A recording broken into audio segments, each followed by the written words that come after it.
वबरकातुहु। इन्नल हम्दलिल्लाह नहमदुहु व नस्तईनुहु व नस्तगफिरुहु व नऊज़ु बिल्लाहि मिन शुरूरि अनफुसिना व मिन सय्यिआति अअमालिना मन यहदिहिल्लाहु फला मुदिल्ल लहु व मन युद्लिलहु फला हादिय लहु व अशहदु अल्ला इलाहा इल्लल्लाह व अशहदु अन्ना मुहम्मदन अब्दुहु व रसूलुहु अम्मा बाद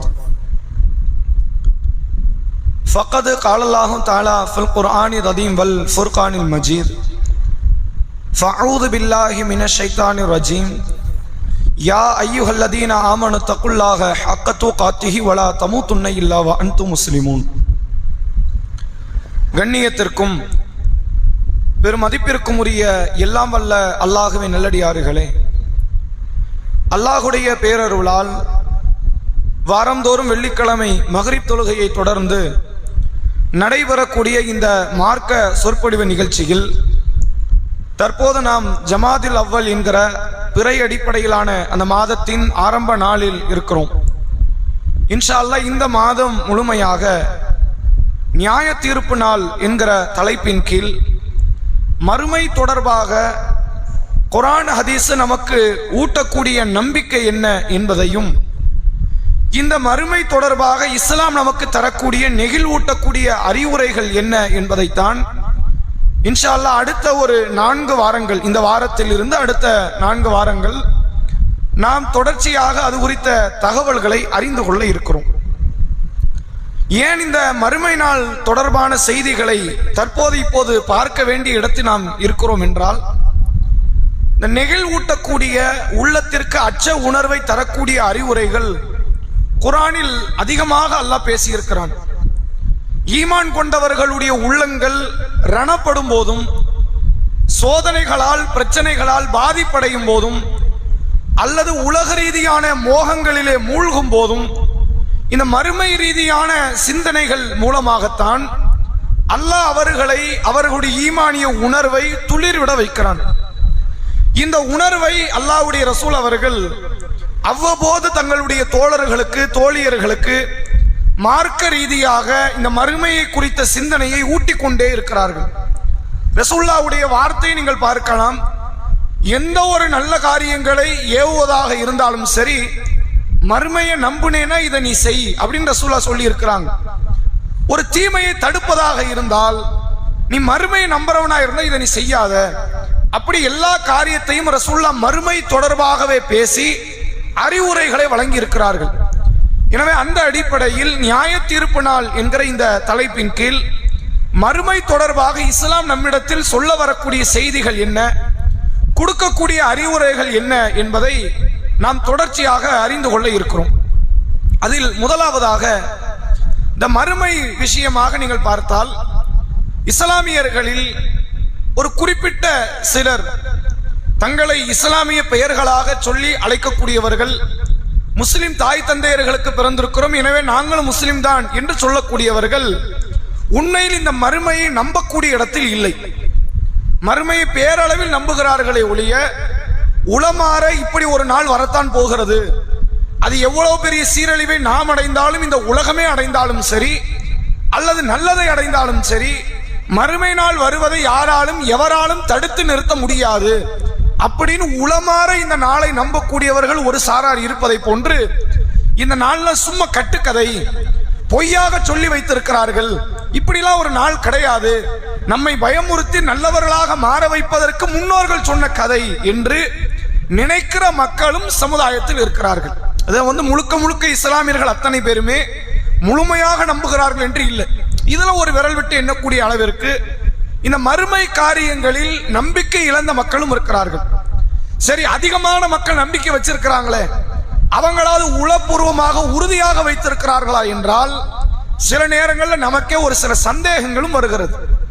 மறுமை உண்டுதானா, கண்டிப்பா வருமா, மறுமையை நம்பி லட்சக்கணக்கான ரூபா தர்மம் பண்ணிக்கிட்டு இருக்கிறோமே, வீடு வாசல் கட்டக்கூடிய காசையெல்லாம் எடுத்து பள்ளிவாசல் கட்டி கொண்டிருக்கிறோமே, நம்முடைய நேர பொழுதுகளை எல்லாம் செலவழித்து தொழுகை நோன்பு ஹஜ் என்று நன்மைகளில் ஈடுபடுகிறோமே, ஒருவேளை இதெல்லாம் வீணானதாக இது மாறிவிடுமா, பயனற்றதாக மாறிவிடுமா அப்படின்ற இந்த மாதிரியான சிந்தனைகளும் சில நேரங்களில் நம்முடைய உள்ளங்களுக்கு வருவது உண்டு. அப்ப உண்மையிலே மறுமை பற்றி இஸ்லாம் என்ன சொல்லுகிறது, இந்த நம்பிக்கை தேவைதானா அவசியம்தானா என்பதை பொறுத்தவரை முதலில் அந்த பாடத்தை நாம் தெரிந்து கொள்ள வேண்டும். மறுமையை பொறுத்தவரை இஸ்லாம் ஒரு 6 நம்பிக்கைகளை நம்ப சொல்லுகிறது. நம்ம எல்லாருக்குமே தெரியும், அல்லாவை, வானவர்களை, வேதங்களை, தூதர்களை, இறுதி தீர்ப்பு நாளை, விதியை, 6 நம்பிக்கை. இந்த 6 யார் நம்புகிறாரோ அவர்தான் முஸ்லிம், ஈமானி வட்டத்துக்குள்ளே நுழைய முடியும். இந்த 6ல ஒரே ஒரு காரியத்தை அல்லது ஒன்றில் ஒரு பகுதியை மறுத்தாலும் சரி அவர் காஃபிர். நான் அல்லாவை நம்பிட்டேன், மறுமையை நம்பிட்டேன், வேதங்களை நம்பிட்டேன், தூதர்களை நம்பிட்டேன், இந்த மூசான்னு ஒருத்தர் தூதர்னு சொல்றீங்களா, எனக்கு அவர் மேலதான் நம்பிக்கை இல்லை, அவன் காஃபிர் ஆயிட்டான். தூதர்களை நம்பியாச்சு, அல்லாவை, மறுமையை, வேதங்களை எல்லாத்தையும் நம்பியாச்சு, எல்லா தூதரையும் நம்பியாச்சு, மூசான்ற ஒரு தூதரை மட்டும் என்னால் நம்ப முடியாது என்று ஒரே ஒரு பகுதியைத்தான் மறுத்தால் அவன் இஸ்லாத்தை விட்டு வெளியேறிய காஃபிராகி விடுகிறான். எனவே இந்த 6 நம்பிக்கைங்கிறது வெறுமனே 6 நம்பிட்டேன்னு சொல்றது இல்லை. இதில் என்னவெல்லாம் சொல்லப்பட்டிருக்கிறதோ எல்லாவற்றையும் நம்பணும். அதில் ஒன்றில் கூட குறை வைக்காத அளவிற்கு நம்பணும். அப்படி நம்பிக்கை கொண்டால் மட்டும்தான் ஒருத்தர் இஸ்லாத்துக்குள்ள என்ட்ரியே ஆக முடியும். நீங்க உள்ள என்ட்ரி ஆகி அடுத்து தொழுவணும், நோன்பு வைக்கணும், இதெல்லாம் செயல் ரீதியானது. ஒருத்தன் தொழுவே இல்லைன்னு வைங்க, அவன் காஃபிராகி விட மாட்டான். நோன்பு வைக்காமல் இருக்கிறான், ஜக்காத்து கொடுக்காமல் இருக்கிறான், ஹஜ்ஜி செய்ய வாய்ப்பு இருந்தும் ஹஜ்ஜி செய்யாமல் இருக்கிறான், பெரும் பெரும் பாவங்களில் ஈடுபடுகிறான், அவன் பாவியாக பார்க்கப்படுவானே ஒழிய யாரு கிடையாது, காஃபிர் கிடையாது. நம்ப சொன்ன காரியங்களில் ஒருவன் நம்பிக்கையில் குறை வைப்பானே ஆனால் அவனை இஸ்லாம் காஃபிர் என்று பார்க்கிறது. நீ இஸ்லாத்தை விட்டு வெளியே போயிட்ட, உனக்கு இஸ்லாத்துக்கு சம்பந்தம் கிடையாது, நீ மறுமையினுடைய உலகத்துல சொல்லிக்க, என் பேர் முஸ்தபா, என் பேர் அப்துல் காதரு, என் பேர் அபூபக்கர் அப்படின்னு அரபு பெயர்களை சொல்லிக் கொள்ளலாம், தன்னை முஸ்லிம் என்று அடையாளப்படுத்திக் கொள்ளலாம். அல்லாஹ் உன்னை முஸ்லிமா பார்க்க போறது கிடையாது, அல்லாஹ் உனக்கு சொர்க்கத்தை தரப்போறது கிடையாது, நீ நிரந்தர நரகத்தை தான் அடைய இருக்கிறாய். ஏனென்றால் நம்பிக்கை சார்ந்த காரியத்துல ஒன்றில் ஒரு பகுதியை மறுத்தாலும் அவன் காஃபிர் என்று இஸ்லாம் சொல்கிறது. அப்ப இந்த நம்பிக்கை எவ்வளவு முக்கியங்கிறது நமக்கு தெரியும். இந்த 6 நம்பிக்கையில் இந்த மறுமை நம்ம 5வது நம்பிக்கையா தான் மார்க்கம் சொல்லி தருது. நம்ம எல்லாரும் என்ன நினைச்சிட்டோம், இது கொஞ்சம் கீழே தான், வானவர்களை, வேதங்களை, தூதர்களை எல்லாம் நம்பினதுக்கு அப்புறம் தான் மறுமை அப்படி நம்ம நினைக்கிறோம். ஆனா உண்மையிலே மறுமை நம்பிக்கை என்பது அல்லாவை நம்புவதின் ஒரு பகுதி. அது நம்ம யாருமே அதை தனியா பிரிச்செல்லாம் பார்க்க முடியாது. மறுமை நம்பிக்கைங்கிறது எப்படிப்பட்ட நம்பிக்கை என்றால் இறைவனை நம்புவதனுடைய ஒரு பகுதியாகத்தான் மறுமையினுடைய நம்பிக்கை. குர்ஆன்ல அப்படி நிறைய வார்த்தைகளை நீங்க பார்க்கலாம். அல்லாஹ் திருமறை குர்ஆனில் சூரா அல் அஹ்ஸாப் என்ற 33வது அத்தியாயத்தின் 24வது வசனத்தில் அல்லாஹ் சொல்றான், மன்கான யுக்மினு பில்லாஹி, அதாவது அல்லாஹ் சொல்றான், உங்களில் யார் அல்லாவை, இறுதி தீர்ப்பு நாளை நம்புகிறார்களோ, லக்கது கானலக்கும் ஃபீ ரசூலில்லாஹி உஸ்வத்துன் ஹஸனா லிமன் கான யர்ஜுல்லாஹ வல் யௌமில் ஆகிர், அல்லாவையும் இறுதி தீர்ப்பு நாளையும் யார் நம்பி வ ஸக்கரல்லாஹ கதீரா, அல்லாவை அதிகம் அதிகம் திக்ரு செய்கிறார்களோ அவர்களுக்கு இந்த தூதர் நபி முஹம்மது ஸல்லல்லாஹு அலைஹி வஸல்லம் அவர்களிடத்தில் அழகிய முன் உதாரணம் இருக்கிறது. அப்ப அல்லாஹ் யாருக்கு முன் உதாரணம் இருக்குன்னு சொல்றான், முஸ்லிம்க்குன்னு சொல்லல. அல்லாவையும் இறுதி தீர்ப்பு நாளையும் நம்பியவர்களுக்கு தான் இந்த நபி முஹம்மது அவர்களிடத்தில் ஒரு முன் உதாரணம் இருக்கிறது என்று அல்லாஹ் பேசுகிறான்.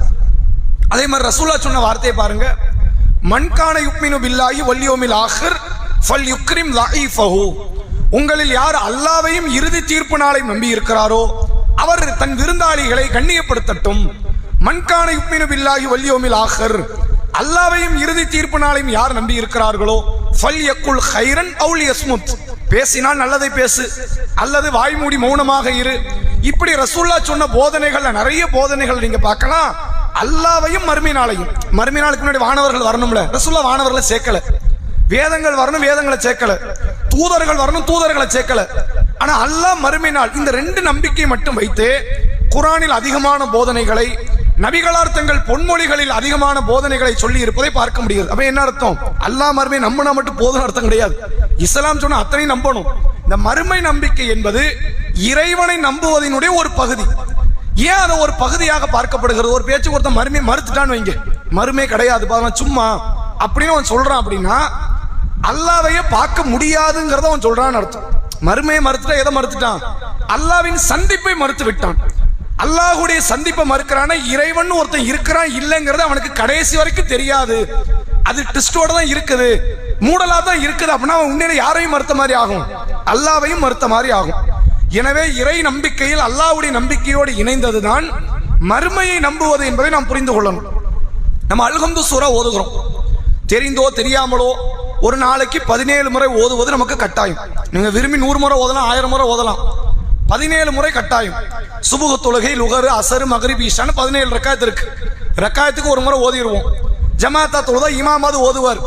இமாம் ஒரு 6 ரக்காயத்துக்கு அவர் ஓதிடுவார் ஜமாத்தாக தொழுதால். ஏனைய அந்த 6 ரக்காயத்து போக 11 ரக்காயத்து நீங்க ஓதிதான் ஆகணும், ஓதாமலாம் இருக்க முடியாது. இந்த அல்ஹம்து சூராவை நீங்க எடுத்து பாருங்க, பின்னாடி வரக்கூடிய ஒரு 4 வசனம் துவா. ஈயாக்க நஅபுது வ ஈயாக்க நஸ்தஈன் இஹ்தினஸ் ஸிராத்தல் முஸ்தகீம் ஸிராத்தல் லதீன அன்அம்த அலைஹிம் கைரில் மக்தூபி அலைஹிம் வலத்தாலீன் அப்படிங்கிறது துவா. அல்லாஹ் உன்னை தான் வணங்குறோம், உன்கிட்ட தான் உதவி தேடுறோம், எங்களுக்கு நேரிய பாதையை காட்டு. யாருக்கு நீ அருள் புரிந்தாயோ அவர்கள் வழி, யார் உன்னால் கோபத்துக்கு ஆளாக்கப்பட்டார்களோ அல்லது உன்னுடைய பாதை விட்டு வழிமாறி விட்டார்களோ அவங்க வழி எனக்கு தந்துராத. இது துவா. இந்த துவாவுக்கு முன்னாடி நம்பிக்கை சார்ந்த 3 விஷயத்தை அல்லாஹ் பேசுறான். அல்ஹம்துலில்லாஹி ரப்பில் ஆலமீன், அர் ரஹ்மான் இர் ரஹீம், மாலிகி யௌமித்தீன். 2 நம்பிக்கை பத்தி பேசுறான். அல்லாஹ்னா யாரு, மறுமைனா என்ன, இந்த 2 பத்தி பேசுறான். தூதரை பத்தி கொண்டு வரல. ஒரு நாளைக்கு எத்தனை முறை ஓதுறோம்? 17 முறை குறைந்தது ஓதக்கூடிய ஒரு சூரா. 17 முறை கட்டாயம் ஓத வேண்டும் என்று சொல்லப்பட்ட இந்த சூறாவில் அல்லாஹ் 2 நம்பிக்கை தான் சேர்க்கிறான். அல்லாஹ்னா யாரு? அவன் அகிலத்தின் அதிபதி, புகழுக்கு சொந்தக்காரன், அவன் பெரும் பாசக்காரன், மிகப்பெரிய இரக்கம் உள்ளவன் சொல்லிட்டு அவன் ஒரு நீதிபதி. இதெல்லாம் அவனை பத்தி பேசுறான்.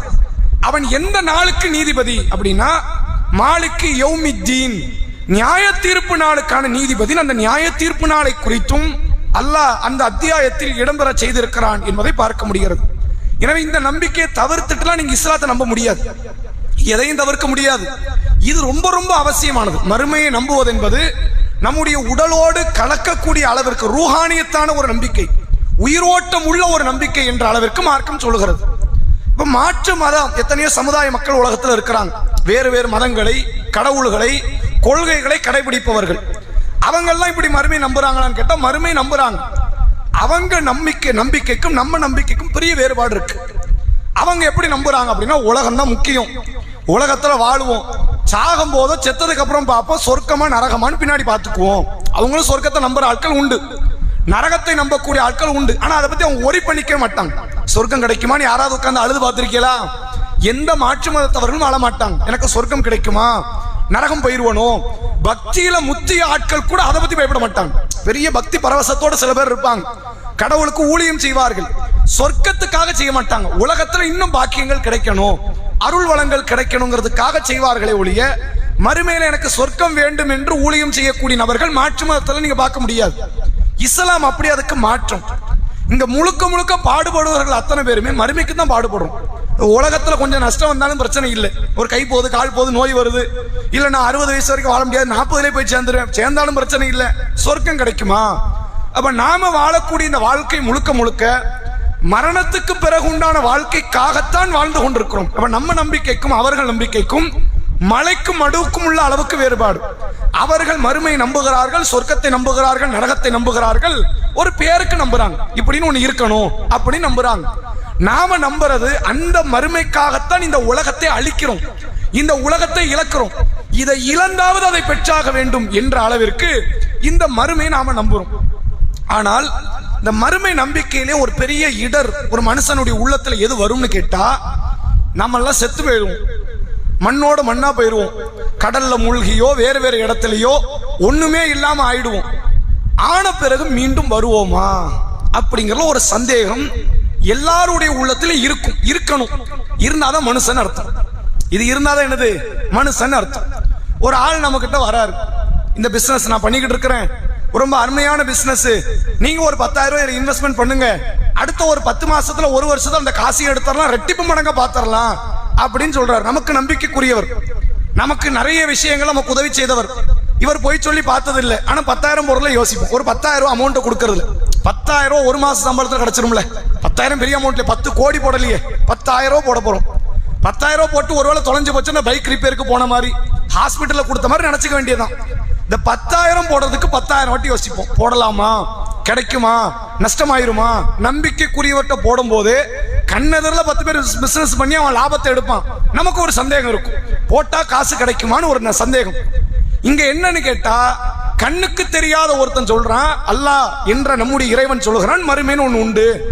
அந்த உலகத்துக்காண்டி நீ எதை இழக்க சொல்றான்? அல்லாஹ் 10,000 இழக்கல, மொத்த உலகத்தை இழந்துருங்கிறான்.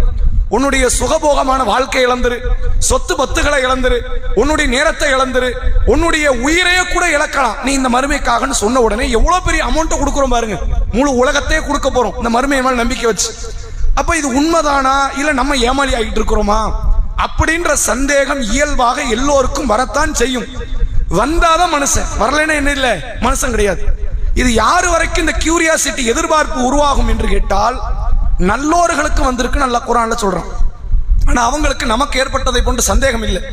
அது குறித்து ஒரு எதிர்பார்ப்பு, அது எப்படி நடக்கும் அப்படிங்கிற பற்றி எதிர்பார்ப்பு.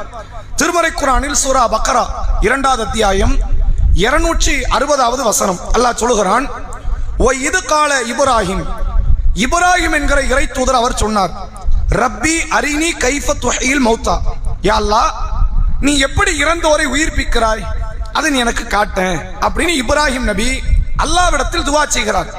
அப்ப அல்லாஹ் கேட்கிறான், கால அவலம் துப்மின், இப்ராஹிமே நீங்கள் நம்பிக்கை கொள்ளவில்லையா? நம்பணுமப்பா, இஸ்லாம்னா இதை நம்பி தானே ஆகணும். நீங்க அதை போய் கேட்கறீங்க, அதை காட்டுன்னு கேட்கறீங்களா? அப்ப நம்பலையா? நான் செய்யறதெல்லாம் பார்த்தாதான் நம்புவீங்களா நீங்க அப்படின்னு அல்லாஹ் கேட்கிறான். அப்ப இப்ராஹிம் அலைஹிஸ்ஸலாம் அவர்கள் சொல்கிறார்கள், கால பலா, அல்லாஹ் அப்படிலாம் கிடையாது. நான் நீ இப்ப காட்ட மாட்டேன்னா நான் நம்ப தான் போறேன். நம்ம அப்படித்தானே இருக்கிறோம். நான் இப்ப எதையும் உங்களுக்கு சான்றெல்லாம் காட்ட மாட்டேன் நீ சொல்லிட்டாலும் நாங்க நம்ப தான் போறோம். ஆனா உலகின் எத்துமா இன்ன கல்வி, என் உள்ளம் கொஞ்சம் அமைதி ஆகணுமா இல்லையா? அப்ப உள்ளம் அமைதி ஆகாது. இதை இப்படி ஒரு சான்றை நீங்க பார்க்காத வரைக்கும் இப்ப நீங்க தெளிவாகலாம். ஒரு மார்க்க ரீதியான பேச்சையோ, ஒரு குர்ஆனுடைய ஆயத்தையோ, ஒரு வேற ஏதோ ஒரு சில கருத்துக்களை பார்க்கும்போது மறுமை உண்டு அப்படின்னு நீங்க நம்புவீங்க. கொஞ்ச நாள் போனதுக்கு அப்புறம் உண்டா அப்படின்னு ஒரு கேள்வி வரும். மறுபடியும் ஒரு அறிவுரை எடுத்தோன்னே மறுமை உண்டுன்னு வந்துருவீங்க. ஆனா இந்த உள்ளம் என்ன ஆகாதுன்னா, கண்ணால பார்க்காம ஒன்றை தத்ரூபமாக நம்பாது. பார்த்ததைத்தான் நம்பும். கண்ணால பார்க்கணும், காதால கேட்கணும், அப்படின்னா மட்டும்தான் தத்ரூபமாக நம்புமே ஒழிய, நம்ம சிந்திச்சு ஒரு காரியத்தை நம்புறோமா அப்படின்னு கேட்டா அதுல சந்தேகம் வந்துகிட்டே இருக்கும். சந்தேகம் வரலன்னா நீங்க மனிதர்கள் இல்லைன்னு அர்த்தம்.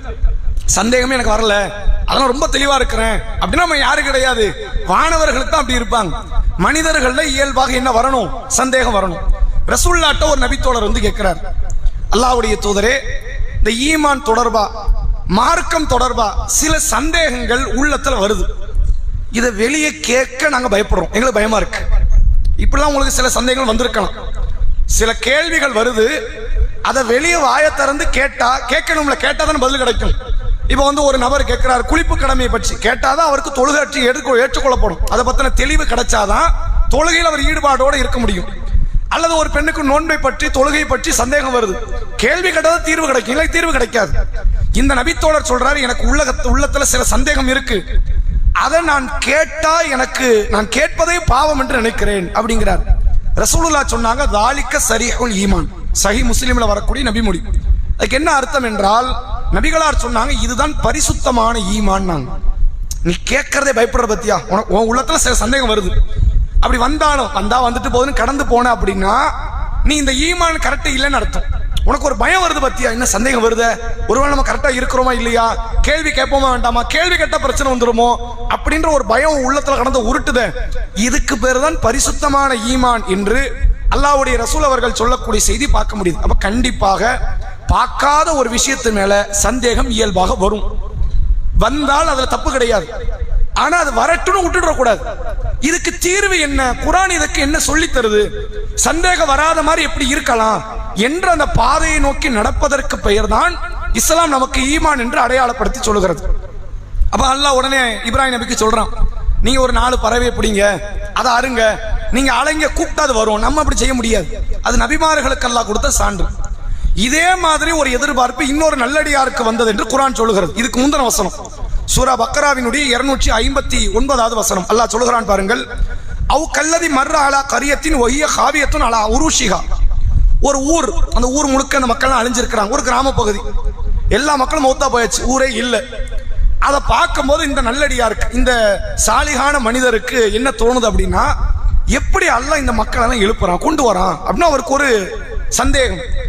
உடனே அல்லாஹ் ரப்புல் ஆலமீன் என்ன செய்யறான் அப்படின்னா, கால அன்னா யுஹி ஹாதிஹில்லாஹு பாத மௌத்திஹா, அல்லாஹ் அவரே கேட்கிறார், யா அல்லாஹ் இந்த ஊர் செத்து போச்சே, இந்த மக்கள்லாம் இல்லையே, எப்படி இந்த மக்களை எல்லாம் நீ கொண்டு வர இருக்கிறாய் அப்படின்னு அவர் கேட்கிறார். அது தெரிஞ்சுக்கணும்ல, அது ஒரு எதிர்பார்ப்பு. உடனே அல்லாஹ் என்ன செய்கிறான், ஃபமாத்தஹுல்லாஹு மியத ஆமின், 100 வருஷம் அவரை மௌத்தாக்கிட்டான். அவர் மௌத்தாகி விழுந்துட்டார், மையமாயிட்டார், கீழே விழுந்துட்டார். எத்தனை வருஷம்? 100 ஆண்டுகள் மையமாயி கீழே விழுந்துட்டார். விழுந்த பிறகு சும்மா பாசகு 100 வருஷம் கழிச்சு அவரை எழுப்பி அல்லாஹ் கேட்கிறான், கம்மி லபிஸ்த, எத்தனை நாட்கள் நீங்கள் வசித்தீர்கள்? இப்போ உங்களை சாகடிச்சேன், நீங்க வந்து ஒண்ணு கேட்டீங்க, நான் வந்து எப்படி உயிர்ப்பிக்கிறேன்னு கேட்ட, நீங்க கேட்டதுனால நான் உங்களை மௌத்தாக்கினேன். எவ்வளவு நாள் நீங்க இங்க இருந்தீங்கன்னு உங்களுக்கு ஞாபகம் இருக்குதான்னு அல்லாஹ் கேட்கிறோம். அவர் சொல்றாரு, லபிஸ்து யௌமன் அவ் பாத யௌமின், ஒரு நாளோ ஒரு நாளின் குறைந்த நேரமோ. இன்னும் ஒரு 24 மணி நேரம் தூங்கி இருப்பனா செத்துருப்பனா, அல்லது ஒரு 12 மணி நேரம் செத்துருப்பனா அப்படிங்கிற அர்த்தத்தை அவர் சொல்றாரு. அப்ப அல்லாஹ் சொல்றான், பல் லபிஸ்த மியத ஆமின், இல்ல நீங்க 100 வருஷத்தை கடந்துட்டீங்க அப்படின்னு சொல்லிட்டு, உங்க உணவை நீங்க கொண்டு வந்தீங்க, அது கெடாம இருக்கு. ஆனா கழுதையை கொண்டு வந்தீங்களா, கழுதை என்னவா இருக்கு, அது செத்து எலும்பா மாறி அது நாசமா போச்சு. இப்ப நான் அந்த கழுதை உயிர்ப்பிச்சு உங்களுக்கு காட்டுறேன் பாருங்க, நல்லா காட்டுறோம். அந்த அடியார் அதை பார்த்து விட்டு சொல்லுகிறார், அஅல்லமு அன்னல்லாஹ அலா குல்லி ஷைஇன் கதீர், நான் அறிந்து கொண்டேன் அல்லாஹ் ரப்புல் ஆலமீன் எல்லா பொருட்கள் மீதும் ஆற்றல் உடையவன். இப்ப நல்லடியார்களாகவே இருந்தாலும் மறுமை தொடர்பாக, ஈமான் தொடர்பாக சில சந்தேகங்கள் வெளிவரும். வந்தால் என்ன கிடையாது, தப்பு கிடையாது. வர்றதுக்கு வடிகால் போட்டக்கூடாது. சந்தேகப்படு, நியாயமா சந்தேகப்படுறியா, கரெக்டா தானே கேட்கிற, அப்படி இந்த சந்தேகத்தை அடுத்தடுத்து நீங்க இன்க்ரீஸ் பண்ணிக்கிட்டே இருந்தீங்கன்னா சீக்கிரத்தில் இஸ்லாத்தை விட்டு வெளியே போயிருவீங்க. ரசூலுல்லாஹ் அதனால தான் ஒரு செய்தி சொல்றாங்க, ஒரு ஷைத்தான் என்ன செய்வான் அப்படின்னு கேட்டா, உங்கள்கிட்ட சில பொருட்களை காட்டி படைச்சவன் யாருன்னு கேட்பான். ஃபேனை காட்டுவான், இதை படைச்சது யாரு, அல்லாஹ்வுடைய அறிவாற்றல் இல்லைன்னா இப்படி ஒரு தொழில்நுட்பம் வந்திருக்குமா, அல்லாஹ் தான் படைச்சான். வானத்தை படைச்சது யாரு, அல்லாஹ் தான் படைச்சான். பூமியை படைச்சது யாரு, அல்லாஹ் தான் படைச்சான். இவ்வளவு கேள்வி கேட்டவன் அந்த அல்லாவை படைத்தது யாருன்னு அடுத்த கேள்வியில வந்து நிற்பான். நீங்க உடனே விலகிருங்கன்ட்டாங்க. அந்த சந்தேகத்தை என்ன செஞ்சிடாதீங்க, வடிகால் அமைக்காதீங்க, தீர்வு தேடுறது வேற. ஆமா கரெக்டா தானே கேட்கறான், அல்லாஹ் படைச்சது யாரு, ஒருவேளை இன்னொரு அல்லாஹ் இருந்தா அந்த அல்லாஹ் படைச்சது யாரு, இப்படின்னு கேள்விக்குள்ள நீங்க போனீங்கன்னா நீங்கள் வழிகட்டை தான் சந்திப்பீர்கள் என்கிற விதத்தில் அல்லாஹ்வுடைய ரசூல் அவர்கள் சொன்னார்கள். எனவே சந்தேகத்துக்கு முற்றுப்புள்ளி வைக்கவே முடியாது. நீங்க நகண்டு வேணா போயிடலாம், கடந்து வேணா போயிடலாமே தவிர, கண்ணால பார்த்ததை மட்டும்தான் மனுஷன் நம்புவான். நான் கண்ணால பார்க்கணும், காதால கேட்கணும், இல்லைன்னா நான் நம்ப மாட்டேன்ற மென்டாலிட்டி கொண்டவன் மனிதன். அப்ப இப்படியான மனநிலையில் இருக்கிற நாம இந்த மறுமை விஷயத்தில் ரொம்ப தெளிவான முறையில் ஜாக்கிரதையா அதை நம்பணும். அதை இஸ்லாமிய மார்க்கம் என்னவெல்லாம் சொல்லி தருகிறது என்பதை நம்ம பார்ப்போம். நீங்க குர்ஆனை எடுத்து பார்த்தால் பல இடத்துல இந்த மறுமை நாள் எழுப்புவது தொடர்பாக, உயிரோடு அவர்களை கொண்டு வருவதும் அடியார்களை கொண்டு வருவது தொடர்பாக பல கேள்விகளை காஃபியர்கள் கேட்டிருக்கிறாங்க. அதை அல்லாஹ் பட்டியலிடுறான். ஒவ்வொரு வசனமா நீங்க பாருங்க. முதலாவதாக அல்லாஹ் சொல்றான், 17வது அத்தியாயம் சூரா இஸ்ரா 49வது அத்தியாயம் 49வது வசனம், 17ல 49. வகாலு இதா குன்னா இலாமன் வருகா ருஃபாத்தன் இன்னா லமபஊஸூன ஹல்கன் ஜதீத், நாங்கள் இறந்து எலும்புகளாக சதைகளாக மண்ணோடு மண்ணாக ஆக்கப்பட்ட பிறகும் மீண்டும் புதுப்படைப்பாக நாங்கள் எழுப்பப்படுவோமா அப்படின்னு யாரு கேட்டா, காஃபிர்கள் இப்படி கேட்டாங்க அப்படின்னு 17வது அத்தியாயத்தில் அல்லாஹ் சொல்றான். அதே மாதிரி 23வது அத்தியாயம் சூரா முஃமின் 35ல இருந்து 38 வரை அவங்க கேட்கிறாங்க, அயீதுக்குமுல் அன்னக்கும் இதா மித்து வகுந்தும் துராபன் வஇலாமன் அன்னக்கும் முஹ்ரஜுன், அவர்கள் கேட்கிறார்கள், நாங்கள் மண்ணோடு மண்ணாக ஆக்கப்பட்டு எலும்புகளாக சதைகளாக மண்ணாக மாறிய பிறகு எங்களை மீண்டும் உயிர்ப்பிக்கக்கூடிய ஒருவன் இருக்கிறானா, யார் இருக்கிறா, ஹைஹாத்த ஹைஹாத்த லிமா துஆதுன், அப்படிலாம் நடக்காது. அந்த மக்கள் என்ன சொல்றாங்க, யாருக்கு அனுப்பப்பட்ட மக்கள் இது, ஹூத் அலைஹிஸ்ஸலாம் என்ற இறை தூதர், அதாவது ஆது என்ற சமுதாயத்திற்காக அனுப்பப்பட்ட அந்த சமுதாயம் சொல்லுகிறது. இப்படி உங்களுக்கு பிரச்சாரம் பண்றாரு இந்த ஹூது, அதெல்லாம் நடக்காது, அவர் நடக்காதெல்லாம் பேசிக்கிட்டு இருக்காரு, அது எப்படி நம்ம மறுபடியும் வருவோம், மீண்டும் உயிர் கொடுத்து எழுப்பப்படுவோம், ஹைஹாத்த ஹைஹாத்த லிமா துஆதுன், நடக்காது, அவர் சொல்லுவது ஒருபோதும் நடக்காது என்று அந்த மக்கள் சொல்லிக் கொண்டிருக்கிறார்கள். அதே போன்று 23வது அத்தியாயம் 81ல இருந்து 83 வரை, பல் காலு மிஸ்லமா காலுல் அவ்வளூன், இங்க மறுமை நாள் மீண்டும் வரும், அல்லாஹ் மறுபடியும் உயிர் கொடுத்து எழுப்புவான் என்று சொல்வது யார் சொல்ற மாதிரி இருக்கு தெரியுமா, எங்க முன்னோர்கள் சொன்ன மாதிரி இருக்குது அப்படின்னு சொல்லிட்டு, இதா மித்னா வ குன்னா துராபன் வ இதாமன் இன்னா லமபஊஸூன், நாங்கள் சதைகளாக எலும்புகளாக மாறி மண்ணோடு மண்ணாக ஆன பிறகும் நாங்கள் மீண்டும் உயிர் கொடுத்து எழுப்பப்படுவோமா, லக்கது உஈதுனா நஹ்னு வ ஆபாவுனா ஹாதா மின் கபுல், இதெல்லாம் இதுக்கு முன்னாடி எங்கள் முன்னோர்கள் பேசிக் கொண்டிருந்தார்கள். இன் ஹாதா இல்ல அசாத்தீருல் அவ்வலீன், இது எங்கள் முன்னோர்களின் கட்டுக்கதை. யார் கட்டுக்கதை? மறுமைன்னு ஒண்ணு வருங்கிறதுலாம் முன்னோர்கள் சொன்ன கட்டுக்கதை என்று அந்த கூட்டம் பேசியதாக அல்லாஹ் குர்ஆனில் பேசுகிறான். சூரா யாசின் 36வது அத்தியாயம் 78வது வசனம் அல்லாஹ் சொல்கிறான், வ தரபலனா மஸலன் வ நஸிய கல்கஹு, மனிதன் எனக்கு உதாரணம் சொல்கிறான், நான் அவனை படைத்ததை மறந்துவிட்டு பேசுகிறான். காலு மன் யுஹீல் இதாம வஹியர் ரமீம், அவன் நினைக்கிறான் மண்ணோடு ஆன பிறகு எலும்புகளை மீண்டும் உயிர்ப்பிப்பவன் யார் என்று அவன் என்னிடத்தில் கேட்கிறான். அப்படின்னு யாசீன்லையும் இதே கேள்வியை அல்லாஹ் பதிய வைக்கிறான். 37வது அத்தியாயம் சூரா சாஃபாத் 17வது வசனத்தில் அல்லாஹ் சொல்றான், இதா மித்னா வ குன்னா துராபன் வ இதாமன் இன்னா மபூஸூன், நாங்கள் எலும்புகளாக மண்ணோடு மண்ணாக மக்கிய பிறகு நாங்கள் மீண்டும் உயிர் கொடுத்து எழுப்பப்படுவோமா? அவ ஆபாவுனல் அவ்வளூன், எங்கள் முன்னோர்களும் எழுப்பப்படுவார்களா? என்னப்பா கதை அளந்துகிட்டு இருக்கிறீங்க என்று காஃபியர்கள் பேசுகிறார்கள். குர்ஆன்ல அல்லாஹ் சொல்றான்.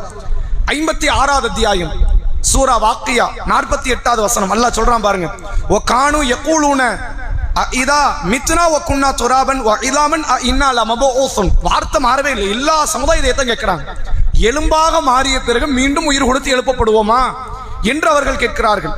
அதே போன்று 79வது அத்தியாயம், இதை கொஞ்சம் வேடிக்கையாக காஃபியர்கள் பேசுறாங்க பாருங்க, யகூலூன இன்னா லமர்தூதுன ஃபில் ஹாஃபிரா, கபறுகளில் இருந்து நாங்கள் எழுப்பப்படுவோமா? இதா குன்னா இதாமன் நாஹிரா, எங்கள் எலும்புகள் எல்லாம் மக்கிய பிறகு நாங்கள் எழுப்பப்படுவோமா? காலு தில்க இதன் கர்ரத்துன் ஹாசிரா, எவ்வளவு வேடிக்கையா கேட்கிறாங்க பாருங்க. ஒருவேளை நாங்க எழுப்பப்பட்டு அது கஷ்டம்தான், அல்லாட்ட மாட்டிக்குவோம். என்ன அர்த்தம்? எழுப்பலாம் பட மாட்டோம்.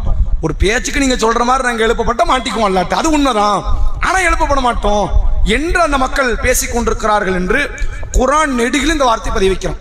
இப்படி ஹூத் நபிட்ட கேட்டாங்க, இப்படி வேற வேற இறை தூதர்கள்ட்ட கேட்டாங்க, இப்ராஹிம் நபிட்ட கேட்டாங்க, எல்லா நபிட்ட கேட்டாங்க, இந்த நபிட்ட கேட்டிருக்கிறாங்க என்று மறுமை நாளை நம்பக்கூடியவர்கள் இத்தகைய வாசகங்களை பயன்படுத்தி கொண்டிருக்கிறார்கள். அப்ப எல்லாருக்கும் வந்திருக்கு இந்த சந்தேகம், எல்லா சமுதாய மக்களுக்கு வந்திருக்கு. அல்லாஹ் உடனே மறுக்கல, உடனடியே என்ன பண்ணிட்டான், ஏண்டா நான் வந்து படைக்க மாட்டேன்னு நினைக்கிறியா? நீ எல்லாம் காஃபிர் இஸ்லாத்தை விட்டு வெளியே போயிட்ட, நீ எல்லாம் நரகம் போயிட்ட, உன்னெல்லாம் நான் அழிக்க போறேன் என்று முடிவெடுக்கல. எல்லாருக்கும் பதில் கொடுக்கறான். நான் படைக்க மாட்டேன்னு நினைக்கிறானா?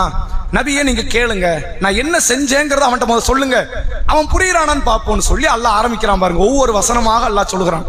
சூரா ஹஜ், இப்ப கேட்ட கேள்விக்கு பதில் ஒவ்வொன்னா வருது. 22வது அத்தியாயம் 5வது வசனம் அல்லாஹ் பேசுறான் பாருங்க, யா யுஹன்னாஸ், மனிதர்களே, இன் குன்தும் ஃபீ ரைபி மினல் பஅஸ், மீண்டும் உயிர் கொடுத்து எழுப்பப்படுவதில் நீங்கள் சந்தேகத்தில் இருந்தால் நடக்குமா? அல்லாஹ் உயிரை கொடுப்பானா? கரெக்டா இந்த உடம்புக்கு தான் இந்த உயிர் வருமா? மண்ணோட மண்ணா போயிட்டுமா எடுத்துருவானா அல்லாஹ் அப்படின்னு உனக்கு சந்தேகமா இருக்குதா? நான் உனக்கு தெளிவுபடுத்துறேன், நீ கேளுங்கிறான். அல்லாஹ் சொல்றான், ஃபஇன்னா ஹலக்னாக்கும் மின் துராப், உன்னை நான் மண்ணால படைச்சேன், அப்படிதானே? உன்னை நான் எதால படைச்சேன்? மண்ணால் படைத்தேன். சும்ம மின் நுத்துஃபா, இந்திரிய துளியில் இருந்து உன்னை கொண்டு வந்தேன்.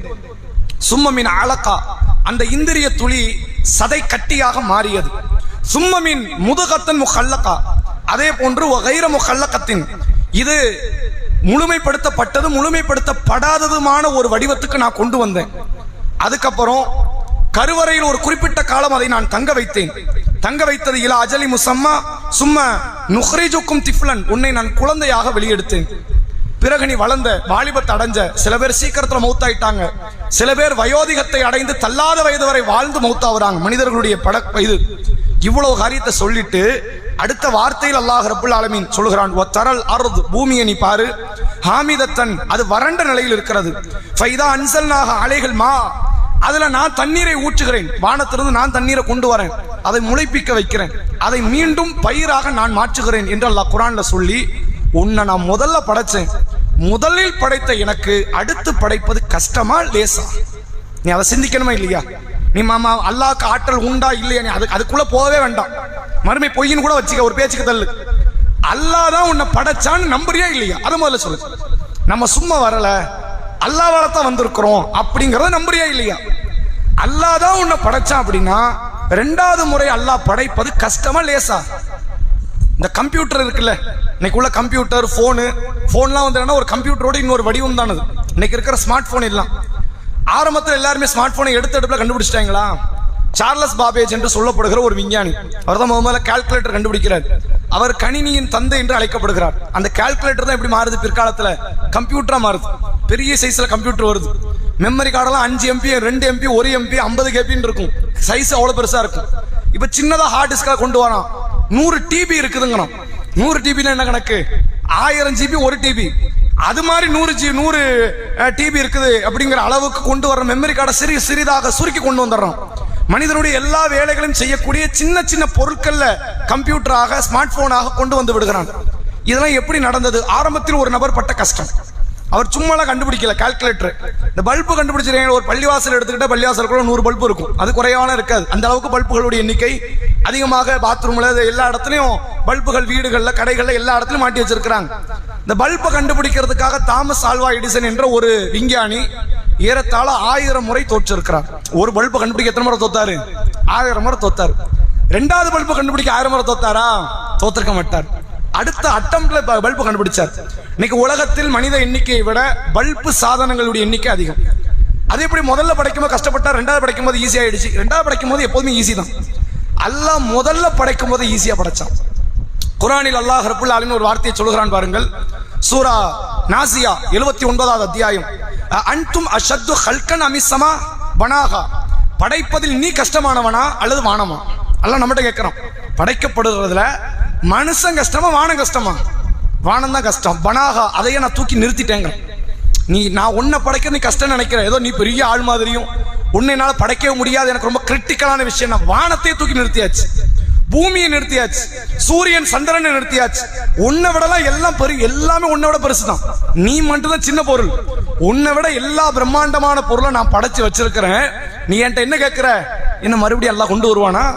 மீண்டும் அவன் படைப்பானா அப்படி நீ கேட்கிற. இது எவ்வளவு அறிவீனமான ஒரு வாதம் என்பதைத்தான் அல்லாஹ் இந்த இடத்தில் பதிய வைப்பதை நம்மால் பார்க்க முடிகிறது. எனவே மறுமையை பொறுத்த வரைக்கும் யதார்த்தமாக நீங்கள் ஒன்றை புரிந்து கொள்ளுங்கள். அது உண்டா அப்படின்னு ஒரு கேள்வி வந்துச்சுன்னா நீங்க முதல்ல உங்க மனசுக்கு சொல்ல வேண்டியது, என்ன அல்லாஹ் படைச்சாங்கிறது உண்மைனா அவன் 2வது இல்ல 2 லட்சம் வாட்டியும் அவன் படைப்பான், 2 கோடி வாட்டியும் அவன் படைப்பான். அவனுக்கு அது கஷ்டம் கிடையாது. முதல்ல படைச்சிட்டாமல, லேசா படைச்சானே இல்லையா? அல்ல ஏதாவது கடினமான பொருளை வச்ச மனுஷனை படைச்சான். ஒரு பாறை எடு, அதுல சில ட்ரில் எல்லாம் போட்டு அவனை மண்டையை உருவாக்கு, தலையை அப்படியே படைச்சான். இந்திரிய துளியிலிருந்து படைச்சான். மனுஷன் எதுல இருந்து வந்தோம்? இந்த இந்திரிய துளின்னு கையில எடுத்து பாக்குறது இருக்கு, அது அந்த அளவு கூட இல்லையா? அதுக்குள்ள 30 லட்சத்துக்கு மேற்பட்ட ஸ்பெர்ம் துளிகள் இருக்குமா. அந்த இந்திரிய துளிகளுக்குள்ள விந்தணுக்கள் என்பது 30 லட்சத்துக்கு மேற்பட்ட அளவிற்கு அதுல இந்திரிய துளிகள் என்பது இருக்கும். அதுல ஒண்ணுதான் போட்டியிட்டு எங்க போகுது? கருவறைக்குள்ள போகுது. நம்ம கையில பாக்கிற பொருள் இல்ல, அதுல இருந்து வரல.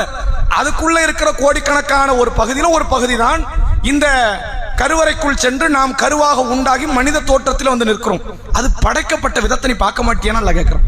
நான் கருவுல வச்சிருந்தனே, அது அட்டை பூச்சியா மாறுச்சு, சரை துண்டா இருந்துச்சு. 3 மாச பிள்ளையா உன்னை வெளியெடுத்திருந்தா இந்த மனுஷ உருவம் கிடைச்சிருக்குமா? விரல், கை, கால் யாரு கொண்டு வந்தது? கண்ணு, மூக்கு, பல்லு, தலையில உள்ள முடின்னு யாரு கொண்டு வந்தது? இவ்வளவு காரியத்தை நுட்பமா நான் படைச்சிருக்கேன். யாருக்காவது மாற்றம் இருக்குதா உலகத்துல? எந்த மனுஷனா முதுகுல கண்ணு வச்சு வந்தான்? அல்லது அவன் கைக்கு கீழே தான் தலை இருந்துச்சு, அவன் கால் 2 தலைக்கு மேல இருந்துச்சு அப்படின்னு மனுஷன் வந்தானா? மனுஷன் வரல. அப்ப எல்லாரும் சொல்லி வச்ச மாதிரி அமெரிக்காக்காரன் ஒரே மாதிரி இருக்கிறான், இந்தியாக்காரன் ஒரே மாதிரி இருக்கிறான், ரஷ்யாக்காரன் ஒரே மாதிரி இருக்கிறான். நிறத்துல தான் வேறுபாடு இருக்குதே தவிர மனிதர்கள் ஒரே படைப்பாக வந்திருக்கிறாங்க. இது உனக்கு தெரிய வேண்டாமான்னு கேட்கிறான். எல்லாரும் ஒரே ஜெராக்ஸ் மிஷினை கொடுத்தீங்களா? எல்லா வீட்டு பிள்ளையும் ஒரு பொம்பளை தான் பெத்தெடுத்துச்சா? மொத்த 800 கோடி பேரையும் ஒரே ஒரு ஆணும் ஒரு பெண்ணு சேர்ந்து மட்டும் தான் பெத்தெடுத்தாங்களா? தனித்தனி தம்பதியர்கள், தனித்தனி மொழி, தனித்தனி இனம், தனித்தனியான வாழ்க்கை. ஆனால் வரக்கூடியவர்கள் அத்தனை பேரும் ஒரே மனித இனமாக இருக்கிறீங்க. உங்களுக்கு இதுல வித்தியாசம் தெரியலையான்னு கேட்கிறேன். இவ்வளவு பெரிய படைப்பு நான் படைச்சிருக்கிறேன்னா இதை செஞ்ச எனக்கு மறுபடியும் உன்னை அழிச்சிட்டு மீண்டும் உன்னை கொண்டு வருவது எனக்கு கஷ்டமா லேசா? அதைத்தான் அல்லாஹ் குர்ஆனில் ஏராளமான வார்த்தைகளை கொண்டு பதிவிடக்கூடிய நிகழ்வை நம்மால் பார்க்க முடிகிறது. அதே போன்று இந்த மறுமையை நம்புறதுல இருக்குல்ல, இதுல நீங்க கொஞ்சம் ஆழமாக சிந்தித்து நீங்கள் பார்த்தால் மன ரீதியான நிம்மதிங்கிறது மறுமை நம்பிக்கையில மட்டும்தான் இருக்கு, வேற எதுலையுமே கிடையாது. ஒருத்தன் மறுமை நம்பல, கடவுள்னு ஒருத்தன் இருக்கிறான், இருண்டு போட்டோம், அது கடவுள்ல நீதியெல்லாம் தரமாட்டான், நம்ம இறந்ததுக்கு அப்புறம் அதோட கதை முடிஞ்சிருச்சு அப்படின்னா அவன் உலகத்தில் ஏற்படக்கூடிய இன்னல்களை அவன் சகிக்க மாட்டான். உலகத்தில் ஏற்படக்கூடிய பிரச்சனைகளை அவன் தாங்கிக் கொள்ள மாட்டான். இன்னைக்கு சமுதாயத்தில் நீங்க நிறைய இடத்துல தீவிரவாத சிந்தனைகளை பார்க்கலாம். ஏதோ முஸ்லீம் மட்டும் தான் தீவிரவாதம் பண்றான் அப்படின்னு. எல்லா மதத்திலும் தீவிரவாதிகள் இருக்கிறார்கள், எல்லா இனத்துக்கும் தீவிரவாதிகள் இருக்கிறார்கள். கம்யூனிச தீவிரவாதி என்று ஒரு கூட்டம் உண்டு. மார்க்சிஸ்ட் கம்யூனிஸ்ட் என்று பெயரில் தீவிரவாத கூட்டம் இருக்கிறது. கடந்த தீபாவளி தினத்தன்று அந்த நம்முடைய நாட்டின் பிரதம மந்திரி பேசுகிறார், கம்யூனிச தீவிரவாதிகள் எல்லாம் முழுசா அழிச்சிட்டோம், மார்க்சிஸ்ட் கம்யூனிஸ்டே கிடையாது, இனிமேல் இந்த ஆண்டுதான் தீபாவளியை மக்கள் எல்லாம் நிம்மதியாக பாதுகாப்பாக கொண்டாடுகிறார்கள் அப்படின்னு அவர் ஒரு வடை சுட்டார். இப்படி இது எல்லா விதமான கொள்கை கோட்பாடுகளுக்கும் தீவிரவாத கூட்டம் என்பது உலகத்தில் இருக்கிறது, எல்லா நாட்டிலும் இருக்கு. இந்த தீவிரவாத கூட்டம் இல்லைன்ற நாடே கிடையாது. அமெரிக்கா நீங்கள் வல்லரசு நாடு என்று சொல்லுகிறீர்கள், அந்த வல்லரசு நாட்டுக்குள்ள ஒரு ஜனநாயக கட்சியை, மக்களவை கட்சியை எதிர்க்கக்கூடிய தீவிரவாத படைகள் என்று உண்டு, கூலிப்படைகள் உண்டு. இந்த கூலிப்படைகளோ தீவிரவாத படைகளோ ஒரு நாட்டை எதிர்ப்பவர்களோ ஏன் அவங்க உருவாகிறார்கள் என்ற அந்த அடிப்படை சித்தாந்தத்தை நீங்கள் எடுத்து பாருங்கள். தங்களுக்கு ஏற்பட்ட இழுக்கை பிரச்சனையை அவங்களால் தாங்க முடியல, இதுக்கு எப்படியாவது எதிர்வினை கொடுத்து விட வேண்டும் என்று உலகத்தில் அவங்க துடிப்பதன் காரணத்தினால்தான் தீவிரவாத சிந்தனை என்பதை உருவாகிறது. உலகம் பார்த்து மிரண்டு போன ஒரு பெரும் பயங்கரவாத கூட்டம் என்று சொன்னால் அது எல்டிடி என்று சொல்லப்படுகிற இலங்கையில் உள்ள விடுதலை புலிகள். அதெல்லாம் இப்ப இல்ல, மொத்தமா அழிச்சு ஒழிச்சாச்சு அதை. ஆனால் அவர்களால் எவ்வளவோ லட்சக்கணக்கான உயிர்கள் போயிருக்கிறது. இஸ்லாமியர்களும் போயிருக்கிறாங்க, மாற்று மதத்தவங்க போயிருக்கிறாங்க. அப்படி ஒரு கூட்டம் இருந்து ஒரு பெரும் தீவிரவாத செயலை செய்தார்கள். பல நாடுகள் மிரண்டாங்க, பயந்தாங்க. அவங்கள்ட்ட கேட்டு பாருங்களேன், ஏன்பா அப்பாவி மக்களை கொள்ற, என்ன கொள்ளும்போது நீ பாத்துக்கிட்டு தான் இருந்த, யாரு எங்களுக்காண்டி கேட்டா நியாயம், அதனால தான் நான் எங்களுக்கு நியாயம் கிடைக்கல, கடைசி வரைக்கும் கிடைக்கல, நாங்க அப்பாவி மக்களை கொள்ளுகிறோம் என்று அப்பாவி பொது ஜனங்களை கொள்ளக்கூடிய இடத்தில் எல்லா தீவிரவாத அமைப்புகளும் வருகிறார்கள் என்றால் தங்களுக்கு ஏற்பட்ட நஷ்டத்தை அவனால் சகித்துக் கொள்ள முடியல. இஸ்லாமியர்கள் ஒருவேளை தீவிரவாத செயலை செய்யறாங்க அப்படின்னா அது செய்யறதுக்கு முழு தகுதி உங்கள்ட்ட இருந்து. ஏன் அவ்வளவு விதமான நெருக்கடிகளை ஒவ்வொரு நாடுகளையும் சந்திக்கிறார்கள், ஆனா செய்யவும் மாட்டாங்க, செய்யவும் கூடாது. எவ்வளவு பிரச்சனை வரட்டும், வழிபாட்டு தலங்கள் இடிக்கப்படுகிறதா, கல்வி உரிமை பறிக்கப்படுகிறதா, முஸ்லிம்கள் கொல்லப்படுகிறார்களா, எதை கண்டும் இஸ்லாமியர்கள் தீவிரவாத செயலில் ஈடுபட மாட்டார்கள். ஒருத்தர் ரெண்டு பேர் இந்த மார்க்க அறிவு இல்லாமல் மறுமை சிந்தனை இல்லாமல் ஈடுபடுவான், ஆனா மற்றவன் யாரும் ஈடுபட மாட்டான். என்ன பிரச்சனை வரட்டுமே, ஒரு நாளும் ஆயுதத்தை எடுப்போம் தீவிரவாதத்துக்கு செல்வோம் என்ற இடத்துக்கு வரமாட்டோம். ஏன், எனக்கு தான் இன்னொரு தீர்ப்பு நாள் இருக்குல்ல, இங்க நான் ஏமாந்துட்டேன், என்ன ஏமாத்திட்டாங்க, ஒரு வக்கீல் ஏமாத்திட்டாரு, ஜட்ஜி ஏமாத்திட்டாரு, கோர்ட் ஏமாத்திருச்சு, ஜனநாயகம் ஏமாத்திருச்சு, எல்லாரும் ஏமாத்திட்டாங்க. ஆனா வேற ஒரு நீதிபதி ஒருத்தர் இருக்கிறான், அவன் ஒரு தீர்ப்பு நாளை கொண்டு வருவான், உரிச்சிருவாங்கிறதுல முழுமையாக நம்பிக்கை வைத்திருப்பது யாரு, நாம தான். இங்க கிடைச்சதெல்லாம் என்ன நீதி, மேல ஒருத்தன் கொடுப்பான் பாரு நீதின்னு நம்புறோம். அதனால எவ்வளவு பிரச்சனைகள் வந்தாலும் சரி, தீவிரவாத சிந்தனைக்கு செல்லாத ஒரு சமூகம் இந்த இஸ்லாமிய சமூகம். ஒருவேளை ஒரு 4 பேர் போயிருக்கிறான், இங்க அவனுக்கு மார்க்கம் தெரியாது, அவன் முட்டாப்ப, மார்க்கத்தையோ குர்ஆன் ஹதீஸையோ அறியாத ஒருவனாகத்தான் இருப்பானே ஒழிய, இந்த மார்க்கத்தை உணர்ந்த ஒருவன் எக்காரணத்தை கொண்டும் ஆயுதங்கள் மூலமாக தீர்வை எதிர்பார்த்தவன் நிற்க மாட்டான், கிடைக்கவும் செய்யாது. மார்க்கம் அதன் பக்கம் ஏவும் செய்யவில்லை. சரிங்களா, இது ஒரு பக்கம். மறுபக்கம் பார்த்தால் இன்றைக்கு சமுதாயத்தில் மன உளைச்சலில் சாகிறார்கள், எல்லா இடத்திலும் அதிகம். நடிகன் தான் நல்லா இருக்கான்னு நம்ம நினைக்கிறோம், சாகரம் அதிகம் நடிகனா தான் இருக்கிறோம். ஒன்னு நடிகனா இருக்கிறோம் அல்லது நடிகையா இருக்கிறோம். புகழை பெற்று விட்டாச்சு, பொருளாதாரத்தை பெற்று கொண்டாச்சு, எல்லாத்தையும் அடைச்சாச்சு, ஆனா அவனுக்கு மன நிம்மதி கிடைக்கல. சில சோர்வு, மனசோர்வு, அதனால் எல்லா விதமான இடங்கள்ல உள்ளவங்க தற்கொலை பண்றாங்க. கொரோனா காலத்துல பஸ், அதாவது ஒரு போலீஸ் அதிகாரியாக இருப்பவர் தற்கொலை செய்கிறார், மன உளைச்சல், என்னால இங்க ஒரு நிம்மதியை இருக்கவே முடியல அப்படின்னு. ஒரு நர்ஸ் தற்கொலை பண்றாங்க, டாக்டர் தற்கொலை பண்றாரு. இப்படி எல்லா விதமான துறைகளை சார்ந்தவர்கள், மாற்று மதத்தவர்கள் அத்தனை பேரும் தற்கொலை என்ற சிந்தனை நோக்கி பல மக்கள் சென்று கொண்டிருக்கிறார்கள். சின்ன சின்ன பசங்களாம் இன்னைக்கு தற்கொலை சிந்தனை. இந்த சிந்தனை இஸ்லாம் தடுக்கிறது. இந்த தடுக்குது அப்படின்னா சும்மா மட்டும் தடுக்கல, உனக்கு எவ்வளவு பெரிய மன கஷ்டம் வரட்டும், கூலியை தரதுக்கு அல்லாஹ் இருக்கிறான். என்ன கொஞ்சம் டிலே ஆகுது, அவ்வளவுதான். அது ஏனாவது டிலே ஆக்குறானே ஒழிய தரமாட்டான்னு கிடையாது. அல்லாஹ் டிலே பண்ணி கொடுக்கிற எல்லாமே சிறப்பா மட்டும் தான் இருக்கும். அல்லாஹ் என்ன ஒஸ்டான ஒரு காரியத்தை டிலே பண்ண மாட்டான், ஒஸ்ட் தரவே மாட்டான், அதை அவன் டிலே பண்ண மாட்டான், லேட் பண்ண மாட்டான்.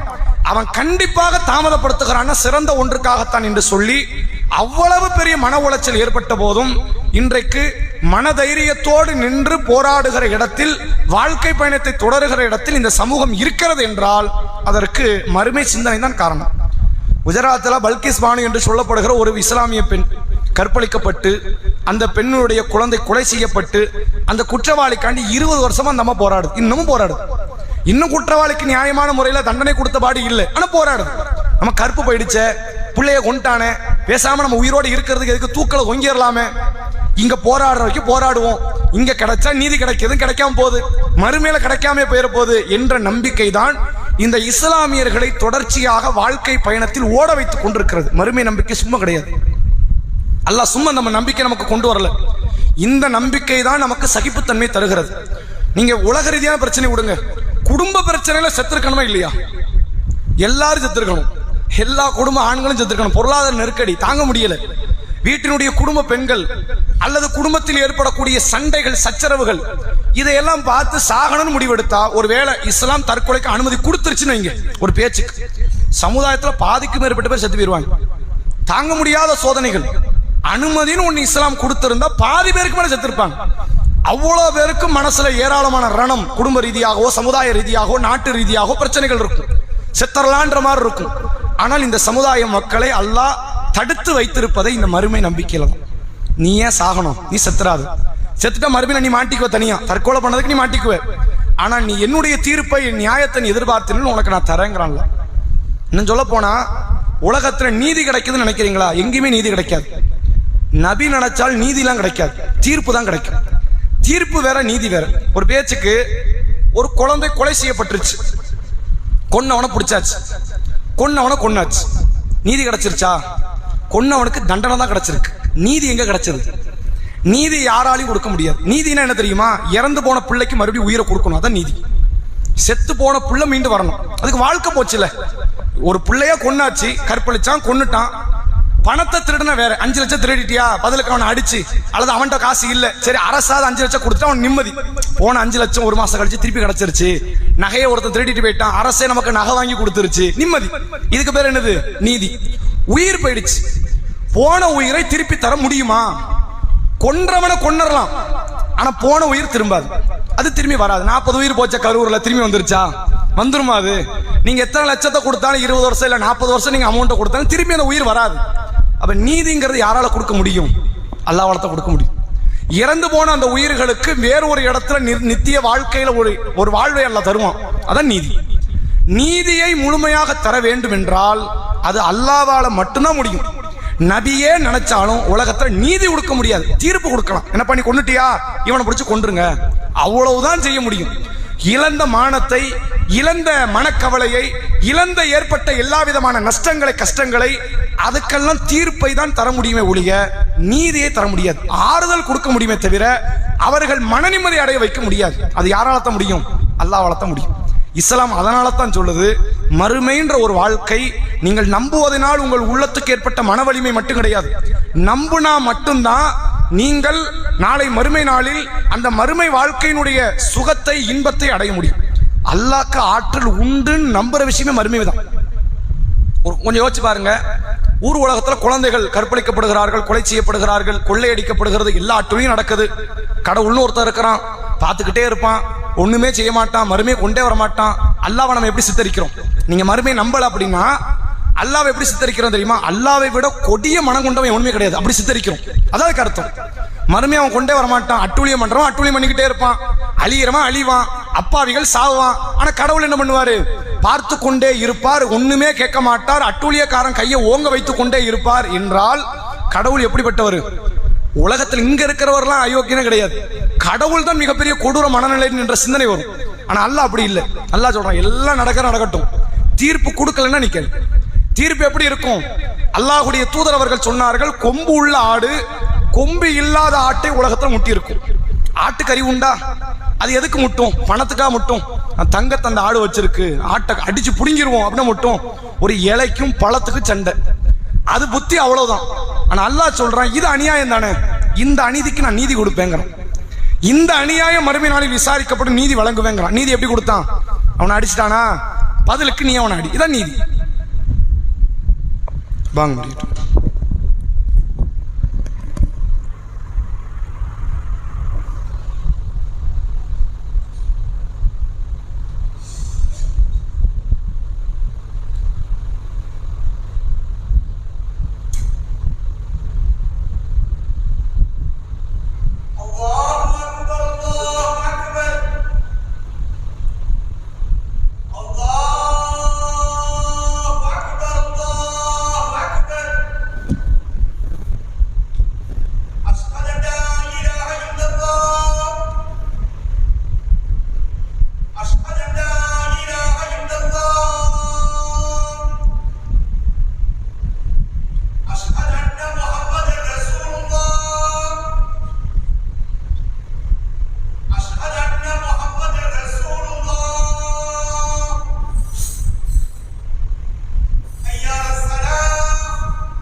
எனவே இந்த மறுமை என்ற இந்த சிந்தனையை நம்புவது என்பது அது அல்லாஹுவை நீதிவான் என்று ஏற்றுக்கொள்வதற்கு சமமானது. மறுமை என்ற ஒன்றை ஒருவன் மறுப்பானேயானால் அவன் யாரையும் சேர்த்து மறுத்துட்டான், அல்லாஹ்வையும் மறுத்துட்டான். அல்லாஹ் ஒரு அநியாயக்காரன் என்று சொல்லாமல் சொல்லக்கூடிய ஒரு காரியம்தான் மறுமை இல்லை என்று சொல்லக்கூடிய நிகழ்வு. எனவே ஒவ்வொரு ஈமான் கொண்டவர்களும் இந்த விஷயத்தை ரொம்ப ஆழமான முறையில் மறுமை எந்த அளவுக்கு வரும் அப்படின்னா, இன்னைக்கு வெள்ளிக்கிழமை நாளைக்கு சனிக்கிழமை அப்படின்றது எந்த அளவுக்கு உறுதியோ, சூரியன் மறைந்தால் மறுநாள் விடியல் ஆகும் என்பது எந்த அளவுக்கு உறுதியோ, அதை விட 1000 மடங்கு லட்சம் மடங்கு உறுதியானது கட்டாயம் படைப்புகளுக்கு மத்தியில் ஏற்பட்ட எல்லா பாதிப்புகளையும் அல்லாஹ் நியாய தீர்ப்பு நாளில் கொண்டு வருவான், விசாரிப்பான். அதுக்கு அல்லாஹ் சொன்ன ஒரு உதாரணத்தை பாருங்க. திருமறை குர்ஆனில் 81வது அத்தியாயத்தில் அல்லாஹ் பேசுகிறான். இதல் மௌஊதத்து சுஇலத் பி ஐயி தம்பின் குத்திலத். உயிரோடு புதைக்கப்பட்ட பெண் குழந்தை அவள் என்ன காரணத்திற்காக வேண்டி கொல்லப்பட்டாள் என்று எழுப்பி விசாரிக்கப்படுவாள். சமுதாயத்தில் இன்னைக்கு நேரத்துக்கு இல்லை, ரோமர்களுடைய அவர்கள் ஆட்சி காலமாக இருக்கலாம், பைசாந்தியர்கள் ஆட்சி காலமாக இருக்கலாம், மனிதன் தோன்றி என்றைக்கு நாகரிகம் வளர்ந்தது என்று சொல்லுகிறார்களோ அத்தனை காலத்திலும் பெண் குழந்தைகள் கேவலமாக பார்க்கப்பட்டார்கள், இழிவுபடுத்தப்பட்டார்கள், கொலை செய்யப்பட்டார்கள். அரபு குலத்திலும் இது இருந்தது. ரசூலுல்லாஹ் தான் முதல்ல அதை உடைச்சாங்க. பொம்பளை பிள்ளைய பெத்தா கொல்லணுன்ற இடத்துல மாற்றமா நபியாவதுக்கு முன்னாடி 4 பொம்பளை பிள்ளை பெற்று வளர்த்தவர் அல்லாஹ்வுடைய ரசூல் அவர்கள். அப்ப அந்த ரசூலுல்லாஹ்வுக்கு அல்லாஹ் கொடுத்த குர்ஆனினுடைய ஆயத்து சொல்லுகிறது, இந்த குழந்தையை கொண்டுட்டு போயிடறோம். குழந்தை பிறந்ததும் தெரியாது, செத்ததும் தெரியாது, அடையாளமே தெரியாம கொண்டுறோம். ஒரு புள்ள பிறக்குன்னு வைங்களேன், இவனே சங்க நெரிச்சு கொண்டுட்டு என்னடா புள்ள பறக்கும் போது செத்துருச்சுமா, எவனா கண்டுபிடிக்க முடியுமா? யாருக்கு தெரியும்? பெத்த தாயே கொள்றான், தாயும் கொள்றா, தந்தையும் கொள்றா, குடும்பமே சேர்ந்து கொள்ளுது. கொண்டுட்டு என்ன பண்ணிடுறாங்க? இல்ல அது அந்த பிள்ளையா தான் செத்து போச்சு, அது உடம்பு முடியல போல செத்துருச்சுமாங்க. உலக கண்ணை நீ மறைச்சிட்டியா? அல்லாஹ் சொல்ற இது ஆஃப்டர் ஆல் ஒரு உயிர். இது எப்படி ஆஃப்டர் ஆல் ஒரு உயிர்? நீ எங்கேயோ பெத்து எங்கேயோ மூளை முடுக்கல கொண்டு போய் புதைச்சிட்டு போயிருப்ப, நான் அதை கொண்டு வருவேங்கிறேன். அது போனா போட்டுன்னு விட்டுறலாம்ல, அதெல்லாம் முக்கியமா பெரிய பெரிய விஷயத்தை பத்தி பேசணுமா இல்லையா? கொள்ளை அடிச்சதை பத்தில பேசணும் அப்படின்னு நல்லா சொல்லல. அற்பமாக ஒரு உயிர் போயிருந்தாலும் சரி, அது ஒரு பொம்பளை பிள்ளை உயிர், பெத்தவனே கொண்டுட்டான், வறுமைக்கு பயந்து கொண்டுட்டான், என்னதுக்கோ கொண்டான், ஒரு உயிரை நீ கொண்டிருந்தாலும் சரி அதையும் நான் மறுமையினால கொண்டு வந்துடும். புள்ள வந்துடும். யாரை கொண்டு வருவேன்?